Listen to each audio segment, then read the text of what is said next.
if it weren't for the baby.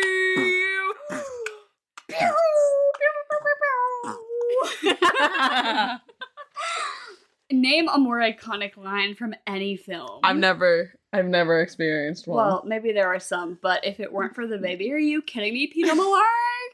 Go off, my king. Slay short king. Anyways, we're here as always. This is the Swamp Podcast. It's an acronym. Stands for some whack-ass movie podcasting. And guess what? It's Emily month because you were born this month 24 years ago. Yeah. Oh my god. Wild. And we have like a little old lady.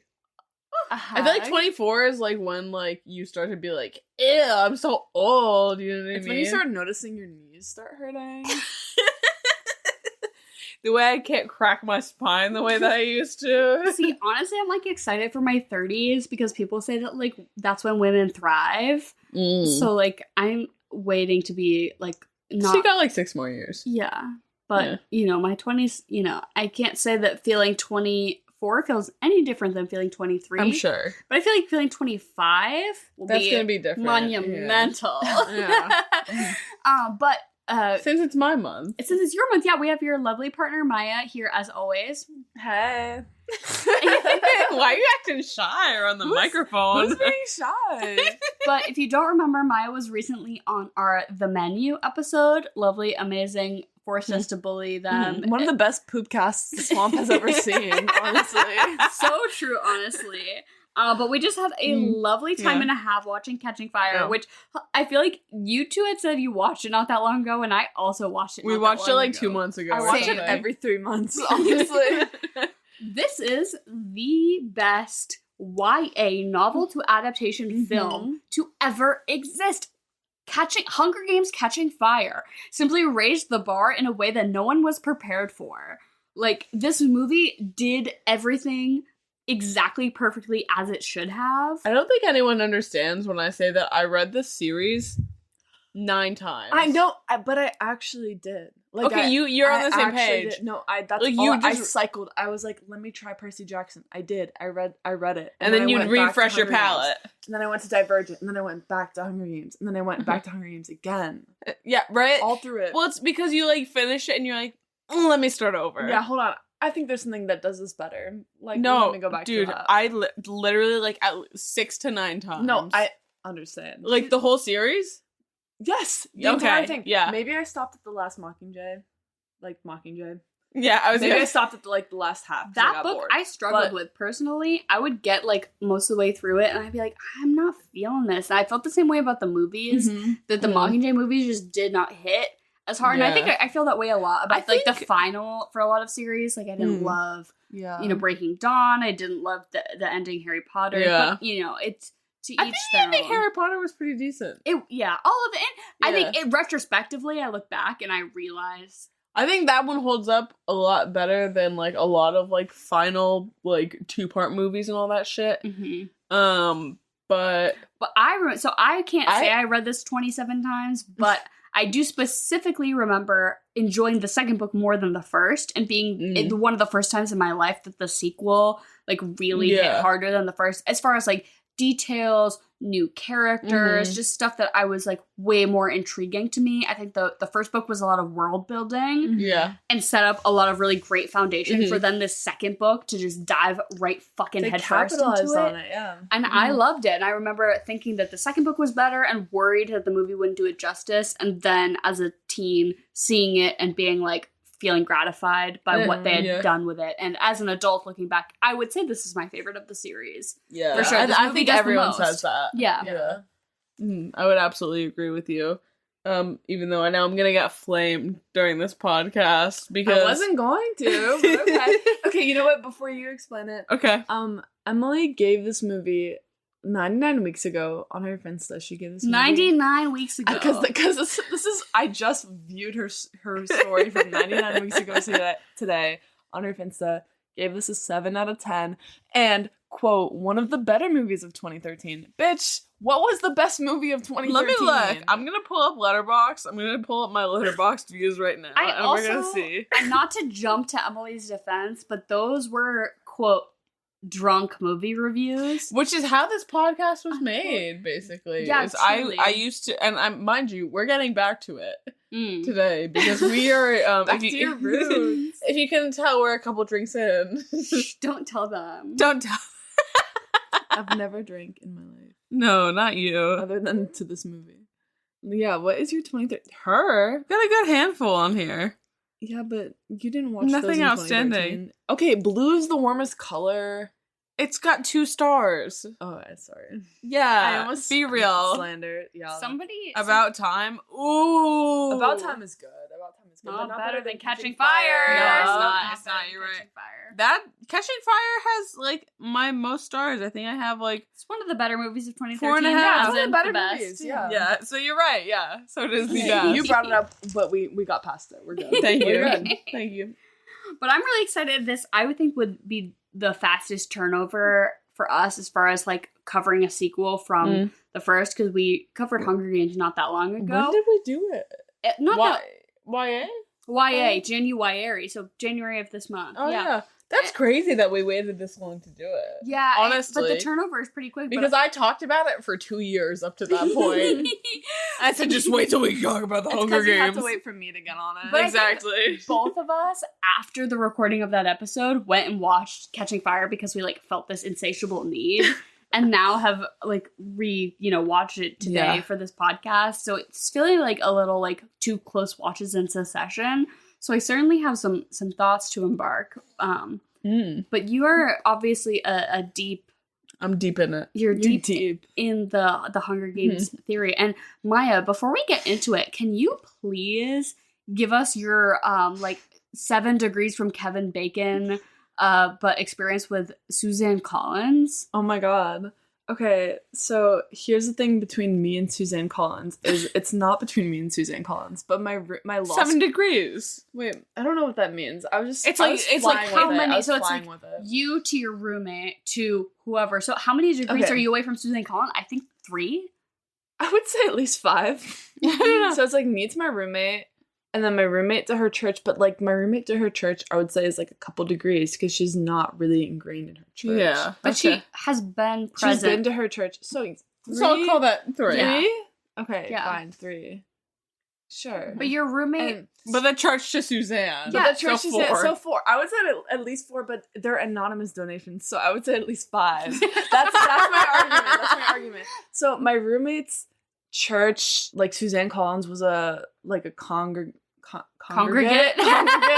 And but like now, like someone leaves large donations, and they assume. Oh God, they who harvest, could it be? And they all just like preemptively thank Suzanne. They're like, oh, another donation. Thank you, Suzanne. Let's all thank Suzanne. But like Suzanne never like takes credit for it. Imagine so that's why I say her. 5 degrees. That's why I say 5 degrees. Because there's at least that 1 degree of like, is it her? But it definitely is her. It definitely is her. Imagine like there's just one really wealthy person that keeps doing and this. they're like, fuck Suzanne. Yeah, really. Who's taking credit for this shit? But like apparently Suzanne Collins like didn't let her kids read The Hunger Games until they were 18 because of like the graphic nature of the plot, I guess. That's fair. I mean, yeah, to each their own, I guess. But I think that's wild that your roommate went to the same church as Miss Collins. Mm-hmm. Have you, by chance, not to switch gears, read the new Hunger Games book? It's so good. Yeah, I was gonna say. Okay, I know you have. By it's so good. It like satiated me, I guess, for like my hunger for like another story. But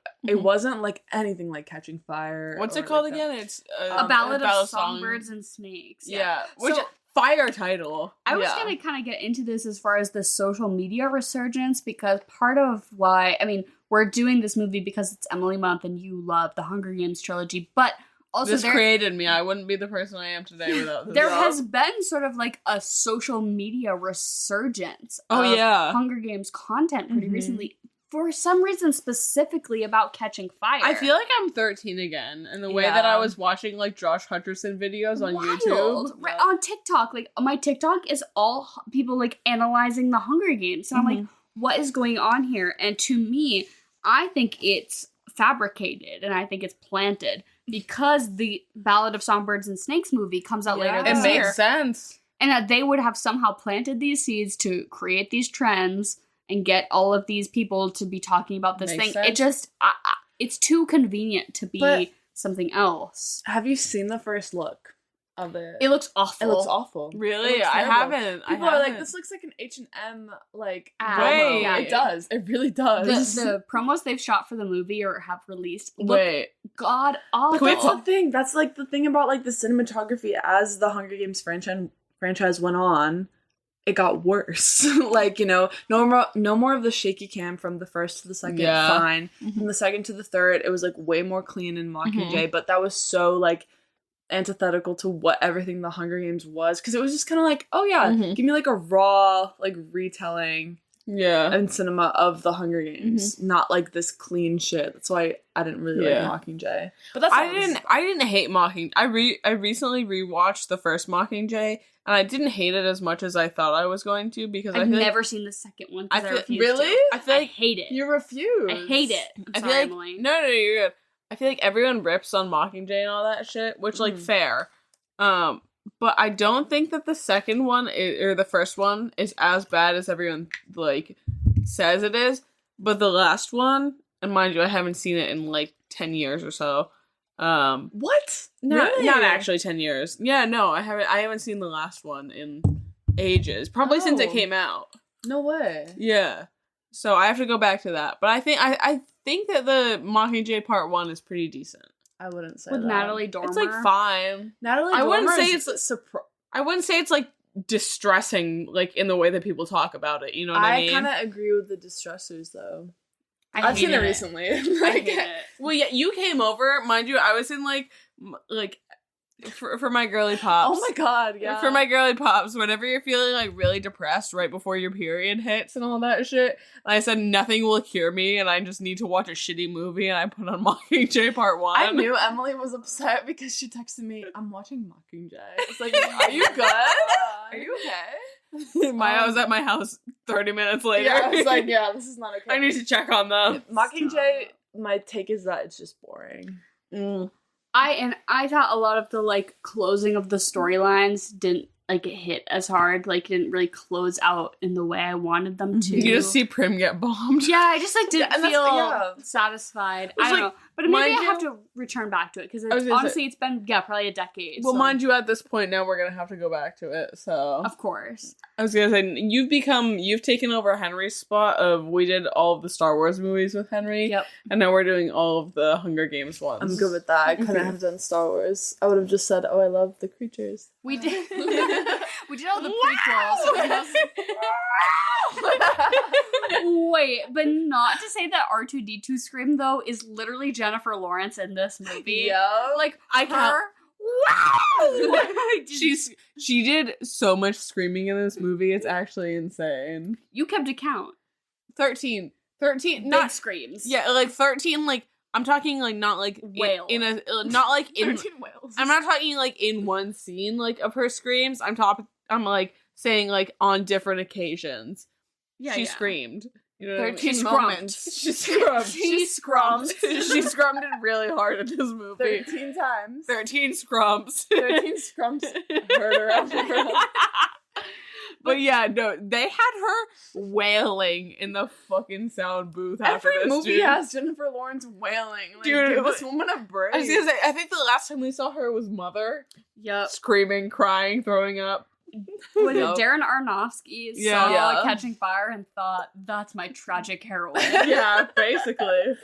But yeah, I really think that she does a great job in this movie. And as like a former Jennifer Lawrence maybe hater to now Jennifer Lawrence neutralist, maybe turned slightly, I can respect her a little bit, you know. But I think that she I can respect her. That's ridiculous. Is it because of all the Jennifer Lawrence slander that was like I think online, it's like the promo stuff. It's like her The- being like, I eat pizza and I'm so Pizza, relatable. yeah, I knew- It's like yeah. I just was annoyed by it. But yeah. I think that she really serves in this movie. And Josh Hard Hutcherson serve. serves. And I would think that arguably every actor does their best performance from the Hunger Games trilogy in this film. movie. Yeah. Yeah, I agree. Everyone serves their highest peak. Like if we're doing like a bell curve. We see Yeah. Effie's arc. Like we see her be empathetic. Oh, can we talk about her?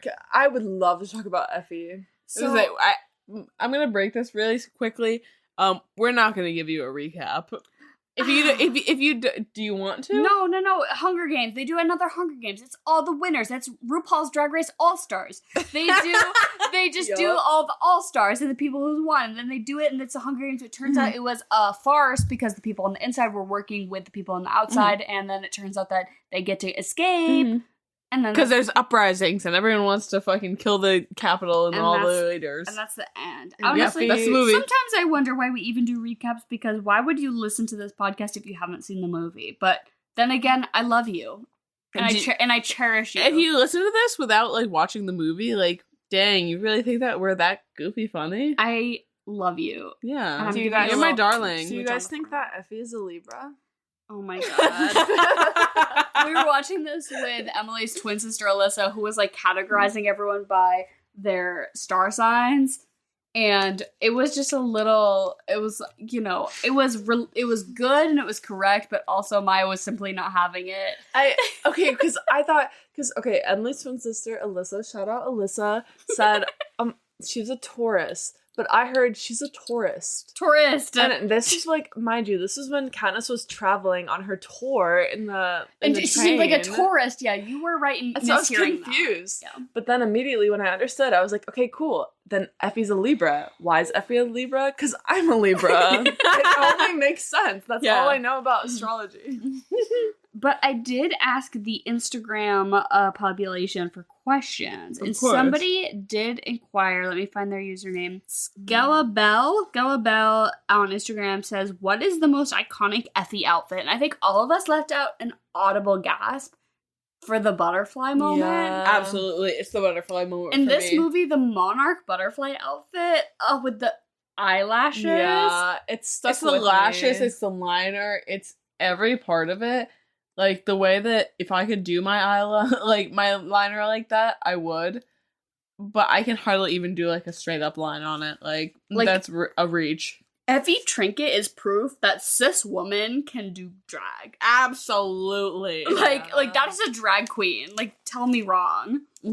I ever since the moment this movie came out, like, I've been dreaming of butterfly lashes.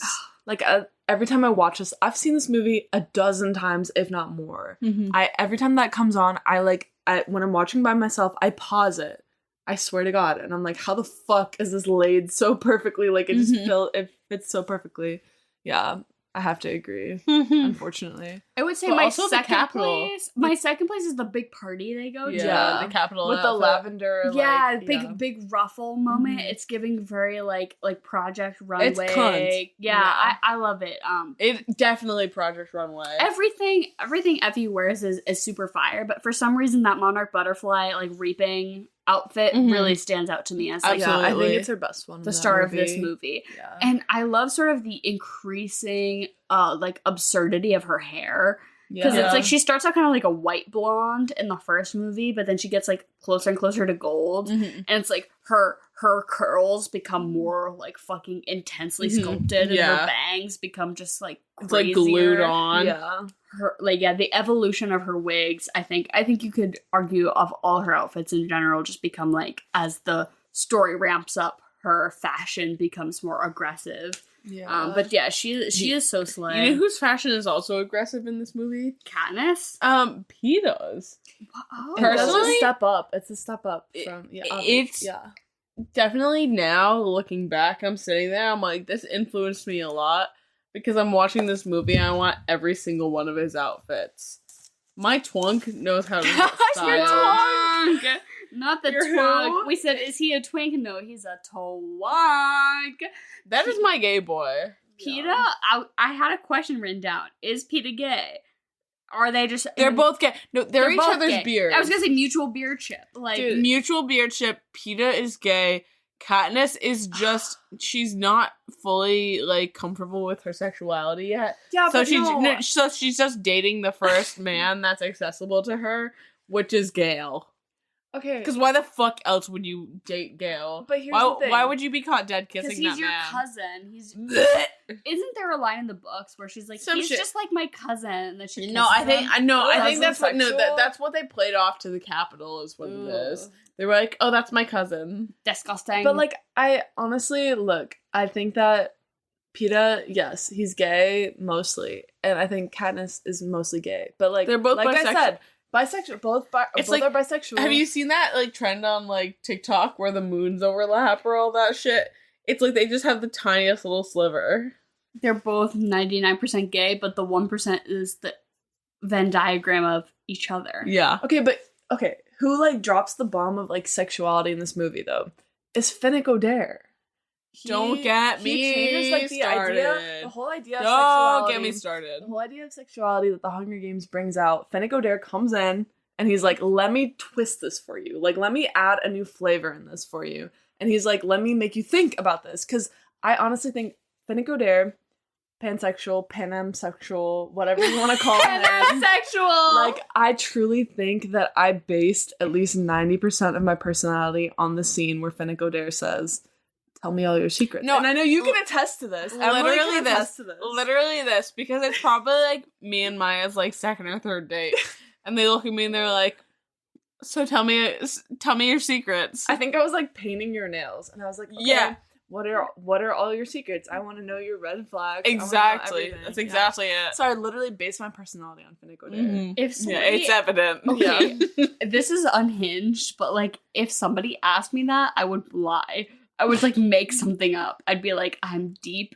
and mystical, and I have this deep thing about me. Truly, my secrets are just like what kind of cheese I like. Like what kind of cheese do you like? Oh my god, like the stinky kind. No, not even. I love the stinky kind. But like even like somebody's like, tell me your secrets. I'm like, fuck, I have to be interesting. But I would also argue Finnick Odair.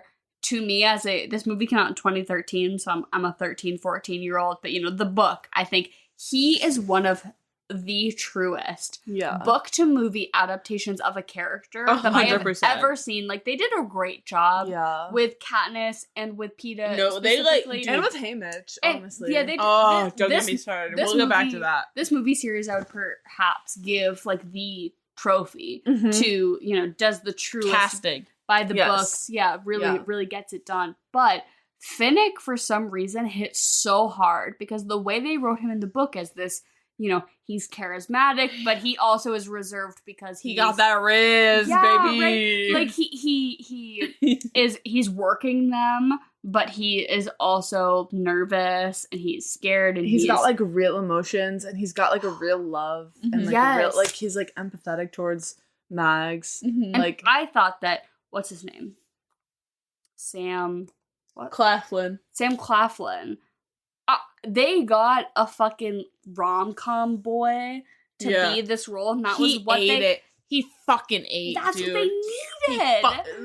No crumbs. No crumbs. Slurped it up because him looking at Katniss, popping a little sugar cube in his mouth. That was so fucking ridiculous. The sugar cube.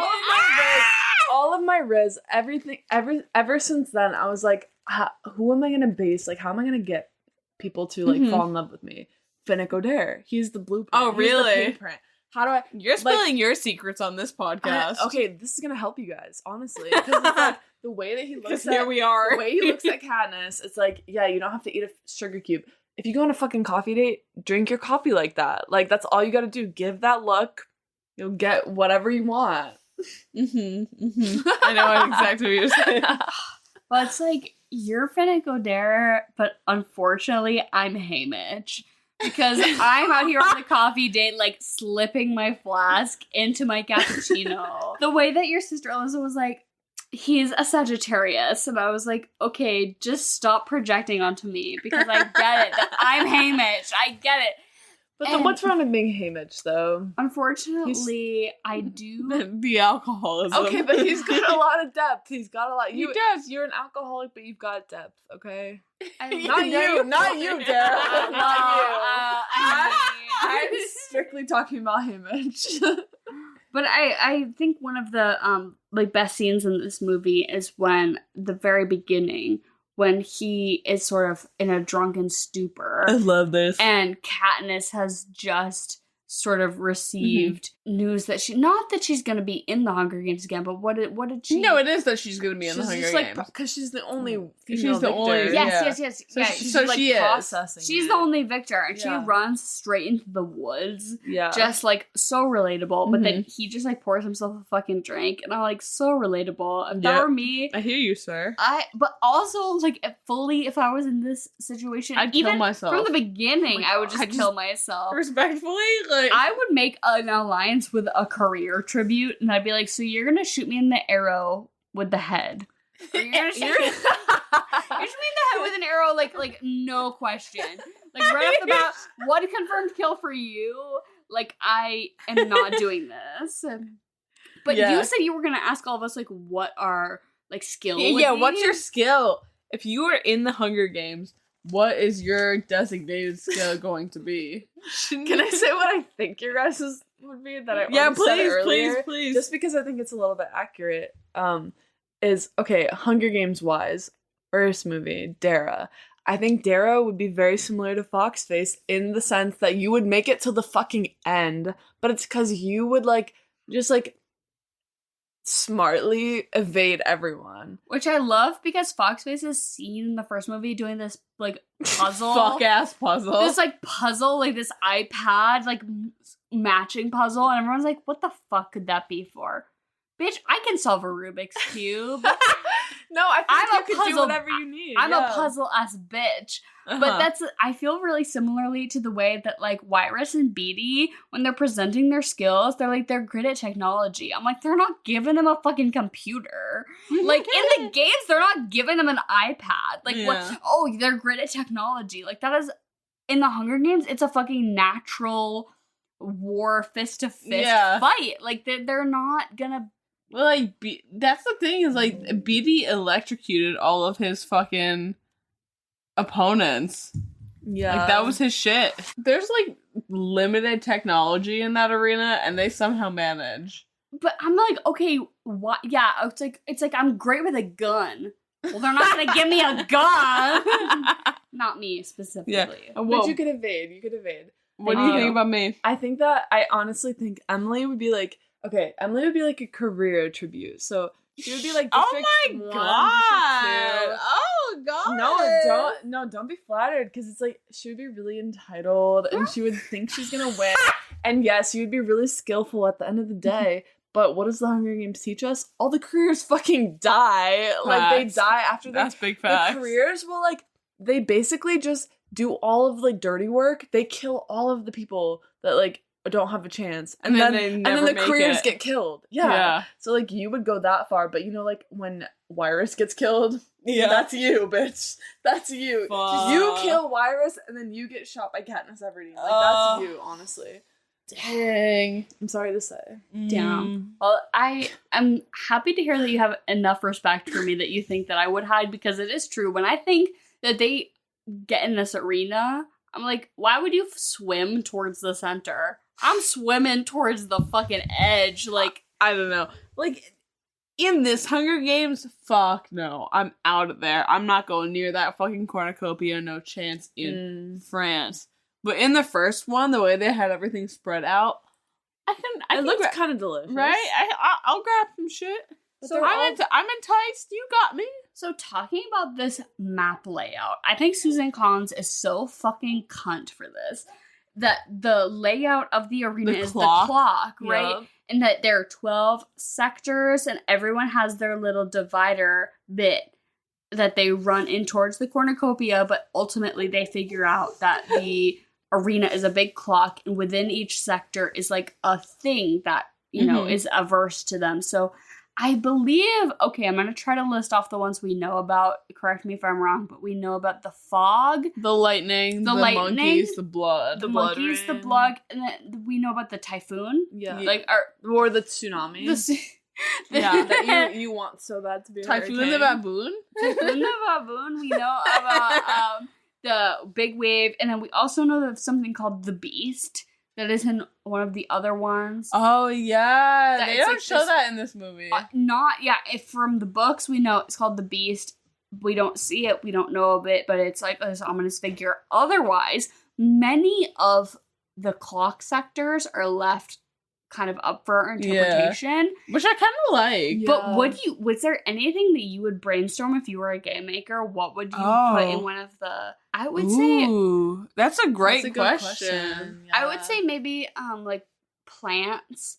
I was gonna say because they're like surrounded by jungle, like scary plants, like vines wrapping around, like, very or something with thorns that like snag you. I would say like a scary plant would be my first thought if I'm auditioning to be a game maker. What if they did they pumped pheromones until like one of make you horny? Yeah, make you super horny. So you get distracted, and then you go and you fuck one of your like one of the other tributes, and then you die. There you go. Your dick is out, and you just get you die. Fuck or die. Yeah, the pheromone sector. Okay. I would say they already have sort of an animalistic because they have the monkeys. Yeah. So you already have like a scary animal. So I think you can't like double down on the scary animals, but there are a lot of animals that you could make big scary. Spooky. I would say also maybe time being slowed down. That you feel like you're running like through quicksand, sort of like everything is slowed. Ooh, just quicksand in general. Yeah, could be bad. That's a good one. There are just so many sectors of this like this arena that we are left unexplored. That to me, as a reader, as a watcher, I'm like, damn, like what else? What else we got? I know that game maker herself, Suzanne Collins, has the answers. So. Yeah, she really did create this entire arena. She did. But I loved it. She is the original game maker. It was crazy though, because all the prior arenas had just been some sort of landscape, like jungle, right, forest, whatever, and this one was like very intricately crafted, which is one of the things that I think really led me on to like this book more, was like the intricacy in the infrastructure of it. Yeah, absolutely. I wish that like I always go back to this, and maybe I said this in like our original Hunger Games movie.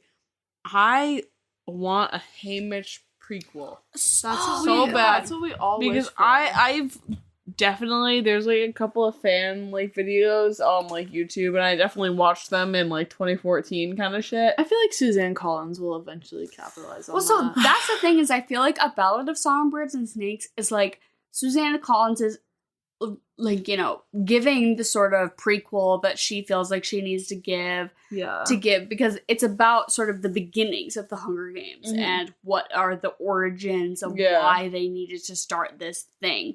And that makes sense, right? But to me, a more intriguing movie series or even Haymitch. a TV, Haymitch, right? Is Haymitch, because he won the Quarter Quell. So it was a quarter quell? So Haymitch's games... I didn't realize it was a Haymitch's games that he won. It was double the people, right? Yes, it was, they had twice as many... so I believe... That's crazy. If I can recall back, the quarter quells were everyone voted for the people. Everyone voted. That was the first one? I don't know.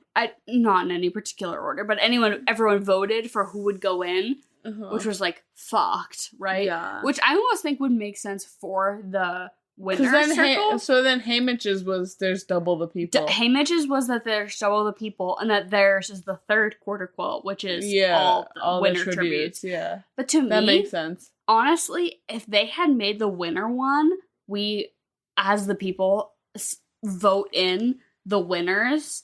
Is so like American Idol vibes, like is so like reality TV, that I feel like Miss Suzanne really had a sort of a missed opportunity, or the movies missed an opportunity for it to really truly feel like American reality TV of we're gonna do all the winners, we're gonna do an all-stars season, but the people get to vote, right? Which honestly would probably end in the same way, because Katniss is the only woman. Yeah, of course. And Peeta versus Haymitch, and it sort of comes down to like let's say the tragic love story, But like if you do a prequel of Haymitch, I feel like you can do a prequel. You can also do a prequel of like so many other characters. Like I don't even fucking remember his name of Philip Seymour Hoffman's character, because I only know Philip Seymour Beatty. Oh, no, sorry. No. Philip Seymour Hoffman's the game maker. He's the game Plutarch maker. Heavensby. Yeah. Sorry.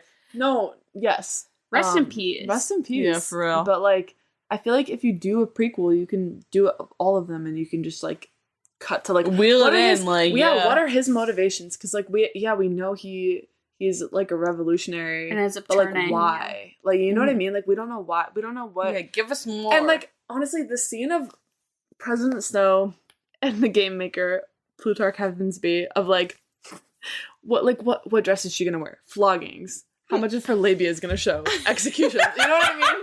Like that's so good. That's so good. And as someone who like can be that realistically undercover, no, you're so right though. He was serving cunt. He was showing up. He was showing up and he was saying, "I'm saying what I need to say." Yeah, and I'm doing it the most. He's like, and that's why they respected him. He knew exactly like how do I market Katniss Everdeen to both like President Snow and to all the revolutionaries out there. Like how do we show like what? And it was perfect. How much of her tits do we have to show to like balance the revolution and the capital? Yeah, you know? Like, but I think that's somewhat true of like any sort of uprising. Like this movie is very indicative of like stuff that was happening in America, which is really surprising to me because I think Hollywood doesn't back a lot of movies that are sort of anti-capitalist or anti, government. This is like a sleeper. It was like almost a sleeper because it was like, oh, it's so juvenile. It disguised itself as a YA love story, right? Yeah. It's a YA like love triangle, and written by a woman who wouldn't let her kids read it until they were 18. So, yeah, she even disguised it from herself. But I think that they wouldn't, if this had been in plainer terms, like wouldn't have really let this slide by because movies are made by billionaires. Yeah. And billionaires don't like stuff that's anti-billionaire. But this movie happened to get the dystopia edit, and I think that that's a really smart way to get your message across to young people. Because, absolutely. like, weirdly, I think that a lot of the books we read growing up all kind of turned us towards being maybe a little more liberal or a little more, like, sympathizing with the working class and stuff like that. I would 100% agree with you. And I think that was really like sneaky and cool of the people who were doing it because a lot of that stuff was being shot down. But it was really ultimately important for our upbringing as like middle school kids to like develop our identities. It's extremely formative. Yeah.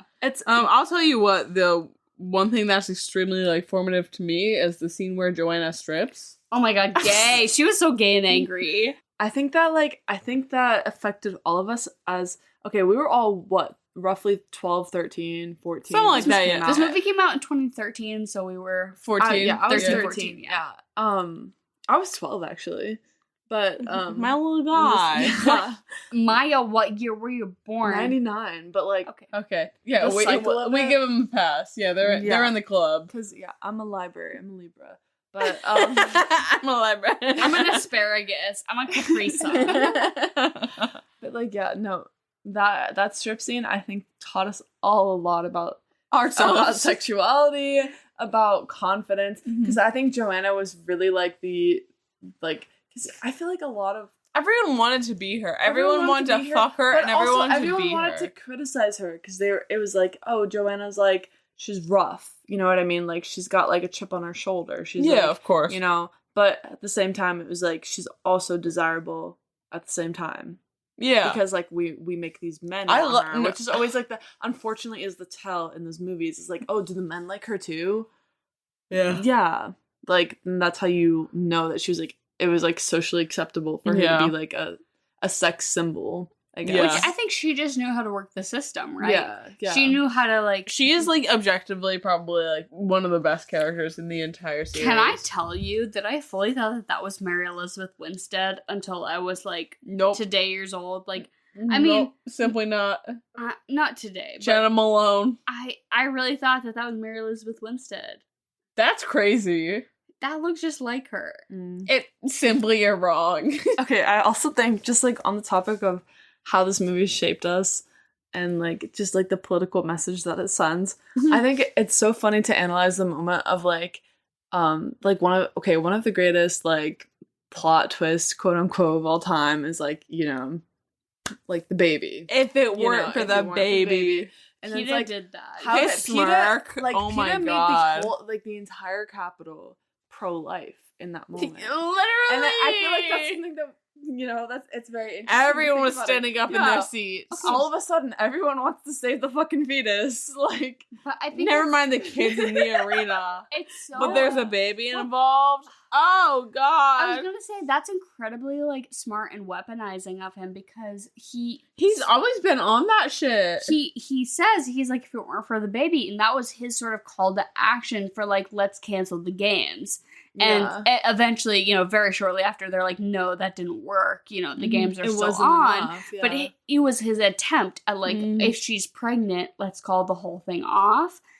And that was his sort of tapping into the government mindset of like what would set them off. But it's crazy to think that they cast children 12 to 18 for these games, but they would make an exception for a fetus. Absolutely. And he's so tapped in to the mindset of the game makers that he would think that would make a difference. I was gonna say, I feel like and that is so indicative of the like American mindset, right? Is that you will send 18-year-olds off to war somewhere, but you can't buy like a fucking cigarette, and you can't like, and you'll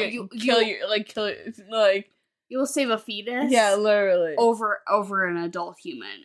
Yeah, like a legal adult human. Yeah. You know, Suzanne Collins popped off, and she knew what she was doing. But if we want to get into it, do you want me to ask some questions from the Instagram? Absolutely. So I would love a couple of questions. Rainy_mornings_ says favorite Hunger Games character overall. See, I know it's gonna. Okay, it's definitely Finnick Odair because again, you based your shit on it because I based my. It's like I connected with him. I based my personality on him. I thought he was hot. I thought I liked the way that he had so many layers to them. Like he looked for people's secrets. He was kind of an asshole, but he also served cunt. He was hot. Like he was sweet. He was in love. I loved that he was in love. You know what I mean? Like that was his main thing. And it was his main thing, but it was also really implicit too, because it was like, it was like he loved Annie, and that was very true. Yeah. But it was also like, you know, it was on the deal a little bit. And then he tried to save Mags, and that tore him up.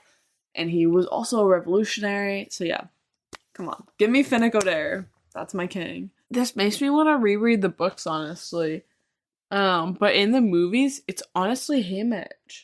Like, I love Haymitch. He's so like as much like of the guy that he is and like how out of it he is. He's so in it, and he's so real, and he's so like this having his little drinky drink. He's so he's doing his thing, but he's also so logical and so like tapped in.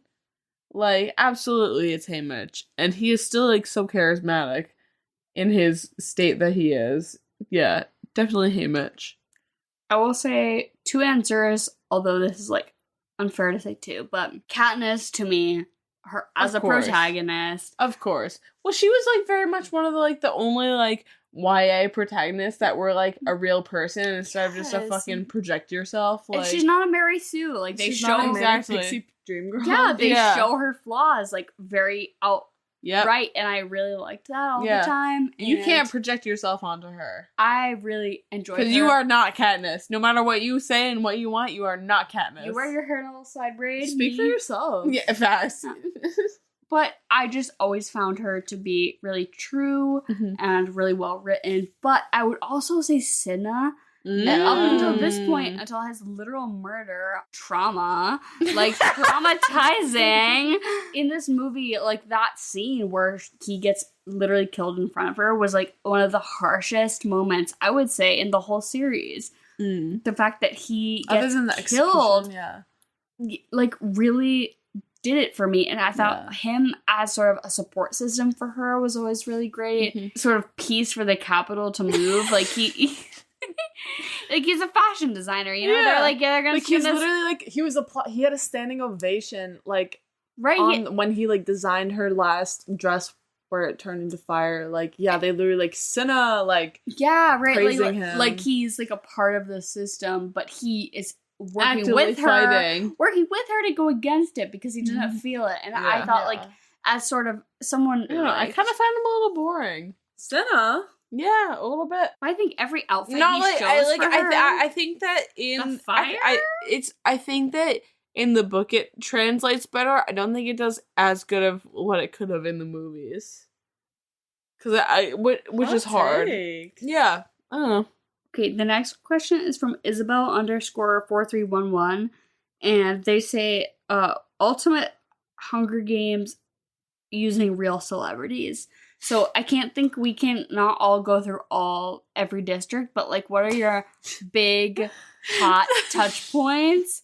And I would say that I would want the announcers for me, as far as to draw from Twitter, of course, to be Tracy and Katya.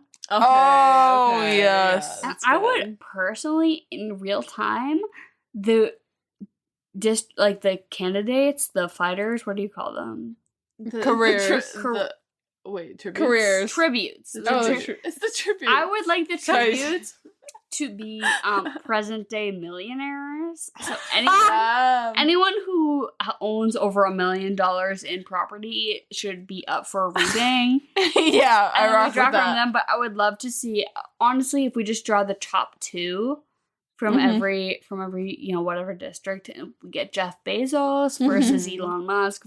I know he's not from America, but to me as a viewer, what would make me feel gratified as a watcher is like not that like normal everyday people are fighting, but that, the fuckers that we want to see dead are getting dead. So yeah, I rock with that. Dude, I think that honestly, I feel like if this were to be cast now, I don't know if we're talking like what we want to be cast, but I just feel like if it were cast now, there would be no hesitation in casting Anya Taylor-Joy as Katniss Everdeen. Like, I just feel like they would be like, yeah, that makes perfect sense. Like, it's either her or Florence Pugh. Exactly, her or Florence Pugh. They would give her, because that would just be like the trend. Like, I think, currently. who do you think would do it? I think Florence would probably be better. Okay, but Peeta. Who would be cast as Peeta? Gale would be a throwaway. Short King? Like, yeah, maybe. Probably Tom Holland. Maybe. Honestly, yeah. Definitely Tom. I don't think Timmy would. Timmy would be Gale. Timmy could be Gale. Oh my God. Listen, Liam Hemsworth, where food is so scarce in District 12, but he left so many crumbs. Also, I don't think they, like, I know Gale is not supposed to be the most likable character. Even so, it wasn't enough. But in the way like Gale looked at 40, he looked freaking 35. And like Katniss and Peeta were at least serving at least early, like late 20s, pushing it. Like they were 26 maybe. Like, but we could suspend our disbelief. Gale, to me, which is crazy because they were fully like 20 years old. To me, 21. Not serving it. Do we want to get into our regularly scheduled programming? Absolutely. So what? Do you want to do Fuck, Marry, Kill first, or do we want to do like food and drink? No, so Fuck, Marry, Kill, I feel like we have to exclude Peeta, Gale, and Katniss because we did them the first time. Yeah. And I think we have to go and sort of the side characters. Haymitch, Effie, Cinna. Haymitch, Effie, Cinna. See, I was going to say Haymitch, Joanna, Finnick. Finnick, Joanna, Beatty. Oh, I like this. I like as that. As far as like okay. proposed. We have two. Okay, let's. Finnick, Joanna, Beatty. I'm going to marry Joanna. Yep. Yep. I fuck with her. I'm gonna fuck Finnick. Oh hot. God, no. Even though Beatty, I do think he serves, but unfortunately coming out on bottom. I agree with you. I think that Jeffrey Wright, hot, and maybe not in this movie, hot. Jeffrey Wright's voice, hot, so hot. When he's like talking about like starting a fire or some shit. The force field. Oh, he's like the force field. And I'm like, that's why his moment. I'm gonna marry Finnick because I think he has layers, and I think that I know that he treats his girl right. You know what I mean? I'm gonna fuck Joanna because I know that's gonna be a wild time. And unfortunately I will also kill Beatty. Okay, I hate that we're all killing Beatty, but I have to kill Beatty. I'm marrying Joanna because that's probably the love of my life. And then Finnick, you're both crazy in the same way, right? Exactly, you know what I mean? Exactly. Finnick, I'm gonna fuck him because I think it'll change my life. Probably, yeah. I think a one night stand with Finnick Odair. He's got that weird. He'll give me enough. He's got that weird move that you never even thought of, and you're like, oh my god. He'll say something during it that'll like really make me philosophical. Philosophical. You'll be thinking about it for the rest of your life. And then, so eating and drinking. We're hosting a dinner party. We're watching Catching Fire. What are we eating and drinking? Well, here's my thing. Is that we are... I mean, if you haven't figured it out, we're also, like, recording this together. Because we hardly ever get to do this. But I figured, since we're here and we're doing a big thing, I figured we'll make a drink. Half of the party understood. Half of the party did not understand. No, because I got called out for saying that we're making a drink called a hurricane. And which, it's not a far stretch. It is not a far stretch. This is the thing. There's a big wave. Yeah. Because to me, I was like, Catching Fire, but I don't want a drink with fireball. Spicy, yeah. With anything like fire related in it. I don't want to light a shot on fire. I'm going to catch my hair on. No, absolutely not. But so Emily was like, hurricane.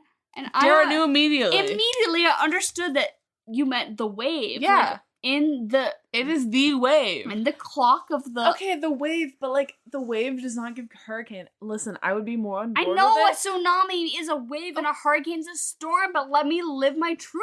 Okay, but, like, there's literally blood rain. Like, I feel like you could have said... Do you want something with even more grenadine? Like, it has more to do with, like, the blood rain than the wave. That's how you make a hurricane. No. That's all I had. I was confused. Emily said hurricane. And Dara got it. I got that it was guess the what? wave. It's why I'm not a co-host. It's why I'm just a guest. Guess what? This is why our I'm just a podcast. guest. Yeah. But I would tell you to drink a hurricane, which is light and dark rum, lime juice, orange juice, grenadine, simple syrup, and then passion fruit puree, which is just the hottest outstanding. shit. Yeah. Katrina. It's the TikTok song for me that I was but living. I would say for what you eat for this, in honor of the last Hunger Games, the 74th annual Hunger Games, I would say that you buy some of those special chocolates that look like rocks in honor of PETA's rock disguise. Oh my god. And you just have those as a little snacky. Sponsored by Anastasia Beverly Hills, giving PETA his rock face look. For real. What would you say? I also was just gonna explain our hurricane drink because I thought that was really cute. But I think I was gonna say Maya was the most opposed to it, and Maya is the person Alyssa. So was Alyssa. Yeah, and then Maya. Yeah, and then Maya is also the person that drank like at least I drank the most hurricanes. That's not a fair comparison. I thought that there was this crazy scene where they were all like ripping raw fish with their teeth. Oh yeah, they were just like eating raw fish, and I thought that was like giving sushi. Why did they need to do that? But I was like, I kind of want sushi, but so I wanted like obviously not to rip raw fish with my teeth, but I want to eat a nice sushi. So a nice little sushi while they're just like into it with their teeth. That's what I was thinking. Yeah. Maya. Okay, Thoughts? okay, so since PETA, we had the conversation, like, is PETA canonically Lebanese, right? I'm Lebanese. I would be eating hummus and pita bread. If I have any Lebanese brothers or sisters, I'm wondering if you feel the same way. And to drink, we've got shai, right? That's this like milky Lebanese. It's this alcohol. It's really strong. That's what I would be eating and drinking to this movie. I like that. To support my Lebanese brother, Peter Malark. Of course, of course. Oh my god. And what would you follow this movie up with? I would follow it up with Cocaine Bear. That's Okay, slay. Elizabeth That's Bonds? so slay. Yeah. Because of Elizabeth Bonds. Yeah. That is my course. Cocaine Bear. She kind of teased it. I would say that you take this movie and you say second in a series that is best. Okay. Other movies that are second in the series are best. And you go, we're gonna watch Shrek 2. Ooh, good and one. then we're gonna watch Paddington 2. Ooh, I like that. Only sequels. I like that a lot. Yeah. Maya? Okay. This is not a movie, it's a video game. But I rock The with Last that. of Us 2 video game. The best video game of all time, my favorite video game.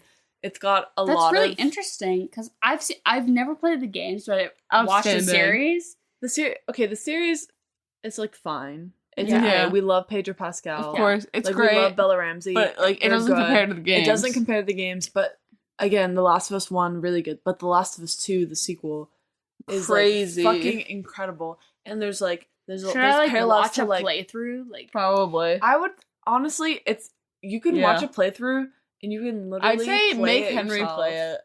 Make Henry play No matter it and what watch you do, it. it's satisfying. There's parallels to Fire. There's parallels to like the rage that you feel. There's parallels to like a sense of like sort of revolution, but like I can't get into it because it would be a spoiler. But like even for you, it would be a spoiler. Yeah, you haven't gotten far enough. I'm about like maybe, and you're not even far enough for me yeah. to say what I want I'm to like, say. But like a quarter of the way through or some shit like that. yeah, Last of Us video games. If you have access to it, or if you want to watch YouTube playthroughs, I suggest that. Mm-hmm. Yeah, and what would you rate this movie? I'm gonna give it. Mind you, I'm gonna upgrade it from the fucking 2 years ago that I watched it. I'm gonna give it a 9 out of 10. I love this movie. It is classic. It is deeply ingrained into the person that I am today.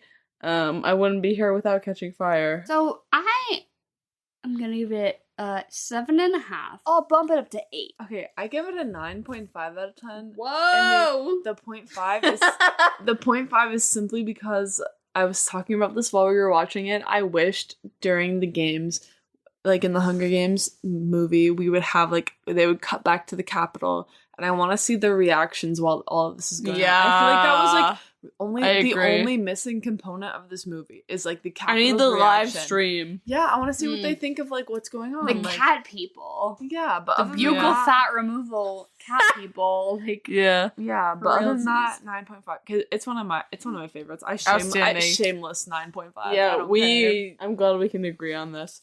But yeah, that is the podcast. This is The Swamp. If you ever want to find us, we are on Instagram at The Swamp Pod. TikTok, same thing, I think. Swamp Podcast. yes, everything will be in the description below. in the description. Links. If you don't follow us, please do, or Yeah. at least check out our stuff. Mhm. It helps us, Yeah. in all the aspects. Mhm. And we love all of you. Thank you so much for listening. Thank you so much for sending in your questions. Mwah.